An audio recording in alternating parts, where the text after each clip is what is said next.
Hey everyone, it's T. Alright, well apparently I don't know how to intro or outro a video anymore. But yes, this is part 2 of reviewing second generation K-pop outfits, fashion, that kind of thing. If you want to see part 1, it's in the description. Yeah, hope you enjoy. So let's just get right into it, okay? 2010 groups. Quite a different time, I think, just because I feel like this was the start of the K-pop wave, the Hallyu wave. I'm on Wikipedia because it's much easier to see like when things were released. Let's see. I feel like 2010 was Girls' Generation's best year of like themed costumes, if you will. I feel like they've either been leaning towards like fashion or just like things that aren't as good, in my opinion. I love them. They're my favorite girl group. Anyway, yes, the cheerleader outfits that are not cheerleader outfits, I've never seen cheerleaders, and it's great, honestly, in my opinion, their interpretation of cheerleader outfits, just because I believe, like, most people agree that it's like high school cheerleaders, and that the Japanese is like college cheerleaders or whatever. But of course, high school cheerleaders don't wear like cropped varsity jackets and shorts and high-heeled boots. Girls' Generation has always been pretty modest, even in their later years. The ice rink, what an iconic performance. But like, yeah, they even wore these, which I think these are the high top, ultra high top, the knee-length Converse kind of thing. These aren't Converse, they're something else. But yeah, it's still very simple in the Girls' Generation way, which is not a bad thing. The sparkly hats did not catch on. Oh, right, Run Devil Run. The Sistar single to Run Devil Run, it didn't perform as well. But you know what? We love it. I love bad Girls' Generation. Bad as in evil. Yeah, but even here still, it's very like covered. I love the tights though. I think that this is something that not a lot of groups did, is just like, not a lot of groups have done since then, is the like jumpsuit with tights. They were 100% covered from head to toe in these, and it's kind of amazing. I kind of love that it was like their sexy concept, and yet they are 100% covered. Of course, you can still see that the outfits are tight or whatever, but very interesting how they chose to interpret this kind of concept, I guess you could say. And of course, there's still sparkles and everything. Speaking of sparkles, I do think that girl groups were tending towards the flashy, a lot more girl groups, I should say. Lots of sparkles. You could kind of see it in 2009. Oh, Secret. Of course. This is their debut single.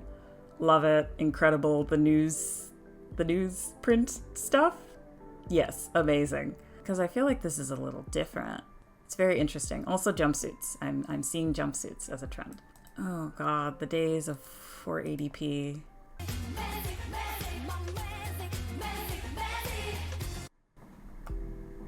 Those fan chants, Jesus. I feel like another good one to look at is Miss A's Bad Girl, Good Girl. This, like, single, it wasn't on my radar personally, but it, like, broke the sound barrier or whatever, so, like, that's not the right figure of speech. It was almost a mix of, like, street clothes, regular clothes that people would wear, and, like, a costume. Like, they were wearing, like, bodysuits, but also it was, like, dance. It was literally dance clothes, because in their music video, they're dancing.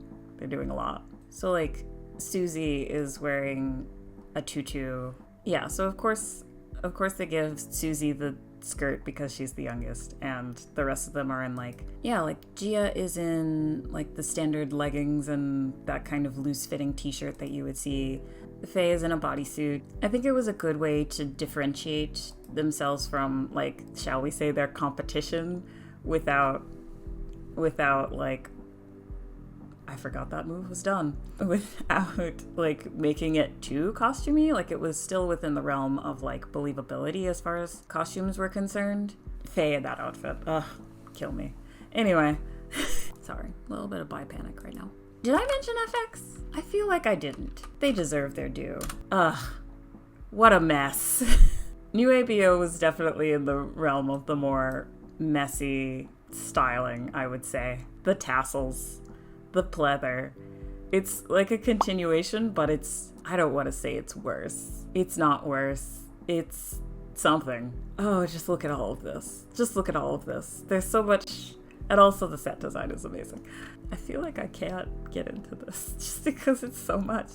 Okay, let's see, just by this. Victoria's wearing leggings, pleather leggings with tassels, jean jacket, a shirt dress. Crystal is wearing lace tights over bike shorts under a leotard that looks like it's velvet under a leather jacket. Luna's wearing all those tassels. All that's happening. Her leggings are sequins. Sully is in a tutu because of course she is, but also a wig. A wig. I forgot about the wig. The wig is incredible. And Amber is actually not the worst styled one here, in my opinion, for once. Well, like, it's not that bad in the lives. I feel like for the music video, they were just like, just do whatever you want. Just to make it as loud as possible. And you know what? It worked. I loved this music video. I will say that FX was not afraid to wear street shoes before it was like a fashionable thing for girl groups to do. I feel like most girl groups wore heels. I think in a couple of these lives they're wearing like the heel sneakers, but like I think all of them wore the heel sneakers at some point because Sully is just so tall. Sneakers in general weren't a popular answer to girl group styling. No EPO. Hate it. Okay, but I also like that FX was always like the redheaded stepchild. They were always the kind of outliers. They were allowed to be a little bit more kooky, which I appreciated. Yes. This was my jam. I was specifically looking for... what a thing. Look at this dress. Wait a minute. I didn't even want to talk about this.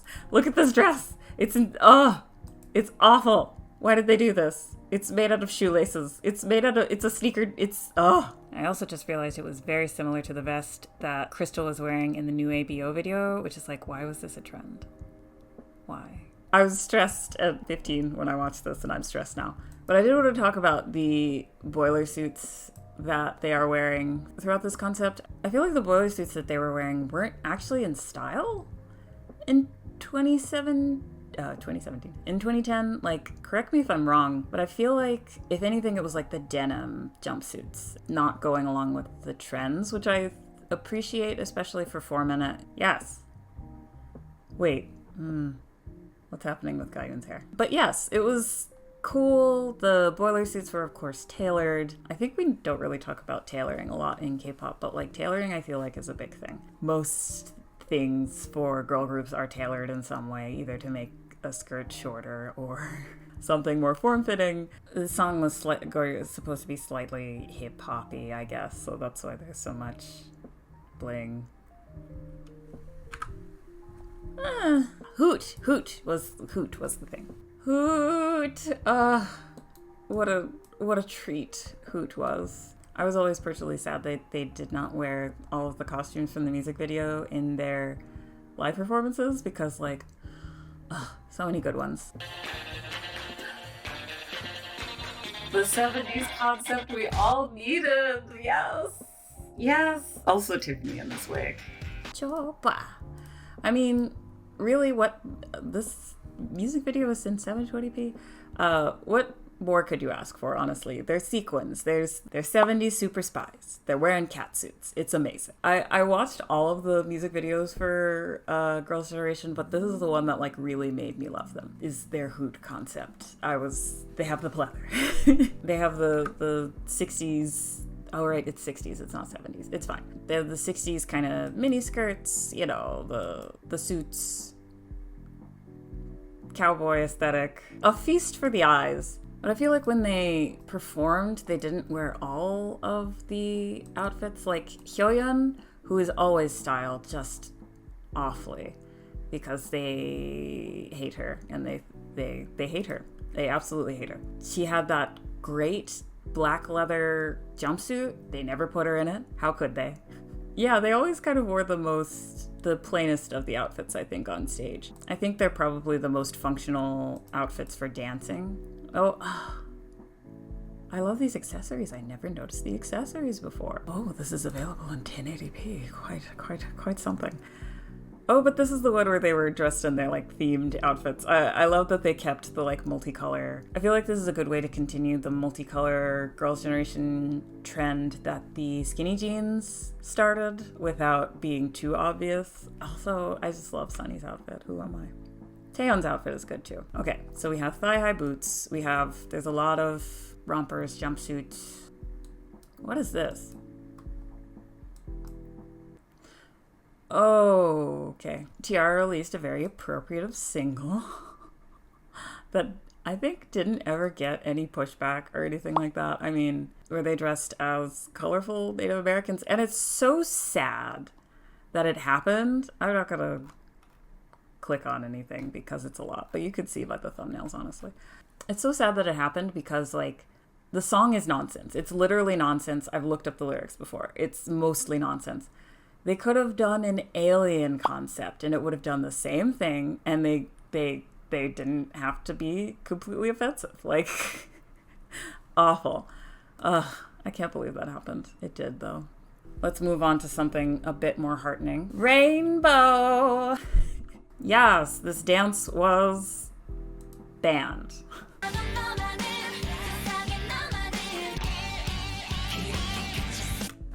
The shirt lifting dance.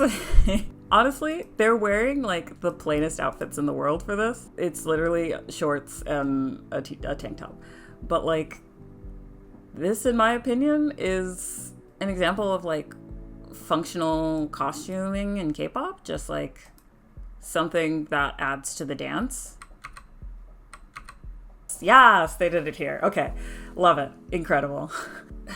I've read that it was both attention grabbing and not. Like, Rainbow didn't do so well with this just because all of them were kind of styled the exact same way. They were a debut group. They weren't able to be like told apart, I guess you could say. I read an article like that. I don't know if it's true. But they did spark something within the hearts of 15-year-old me. I love Rainbow. That reminds me, we should get into the sexy. Let's find Hyori. She had so many costumes in this, like, I would honestly be able to make another video about it. Incredible.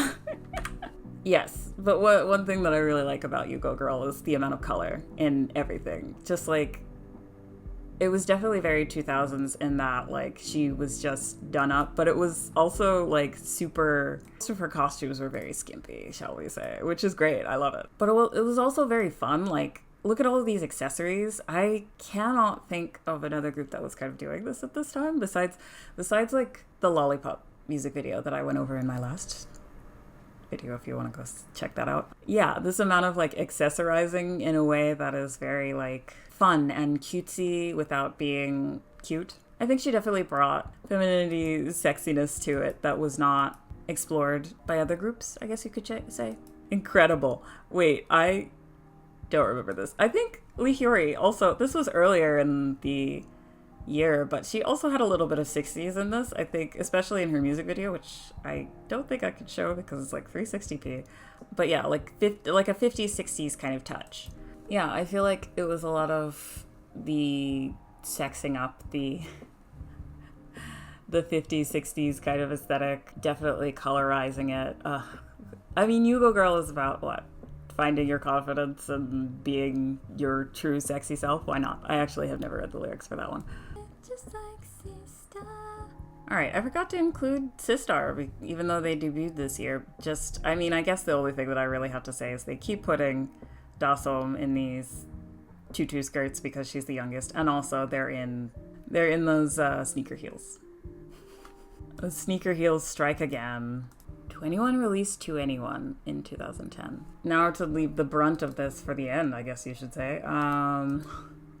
21 released to anyone. I'll try and go over this really quickly because it's a monster to even get into. But honestly, they're wearing a lot of the same stuff that they were in the last year, but it looks better. I think they definitely styled them in a lot more flattering ways for each person, Boom started getting more things that showed off her legs. I think this was the only era in which Minzy was able to wear things that didn't completely shroud her body. Yes. Oh my god, this shirt. The shirt that Dara is wearing is... yeah, I don't know why I didn't immediately recognize this. It's Jeremy Scott. Everything that everyone is wearing is Jeremy Scott. It might be Jeremy Scott. The Care Label print stuff, like, they got knocked off a billion times anyway, just because it was easy. I'm pretty sure I had one and I got it for like 21, Forever 21. This is a lot, but you know what? I can't knock it. Yeah, they were a lot louder outfits in Can't Nobody, but then you had Go Away, which I feel like was the same. Clap Your Hands was fun. Clap Your Hands was fun because they were in these, well, they were in these sometimes, but mostly what I liked was these. They kind of look like ninjas. I love it. Honestly, it kind of looks like parachute gear, but also it looks like tech wear almost. Yeah, tech wear, I think is the word for it. Yeah, and they wore it for their stage performance too. Lastly, I said we were going to move away from the costumey stuff, but I have to. It's their ballad and their like Halloween-y thing. Yes, incredible. It works. It really works. And they weren't afraid to go all out with the other girls, I think. With Dara, she just looks pretty and she has a lot of hair. With the others, like, they gave Boom... Did they dye her hair or is that a wig? Yeah, they're focusing a lot on giving Boom her signature style, which is the short skirts, the short bodycon skirts, and the thigh-high boots or, you know, things like that. And yeah, they wore like a kind of muted version of the same outfits. Yeah, definitely. But like, I think it works. And especially CL and kind of Dara and kind of Boom. Minzy looks her age. Yeah, they all kind of look like mourning widows where like they're each kind of dressed in a kind of ritzy. I do like that about 21's style, especially. I think they carried this throughout. There were some times where they kind of looked like their clothes were inexpensive, but other times where like they really looked like their clothes cost like money, you know? And I really like that about them. Minzy got the short end of the stick here, but she's not dressed badly. She's just not dressed like CL. Look at that fur stole. I think in conclusion, I've probably missed some people. Kind of like a continuation of 2009, but almost like stylists and companies are a little more willing to kind of break the mold, try different things. Especially with 21, they're definitely getting more designer pieces.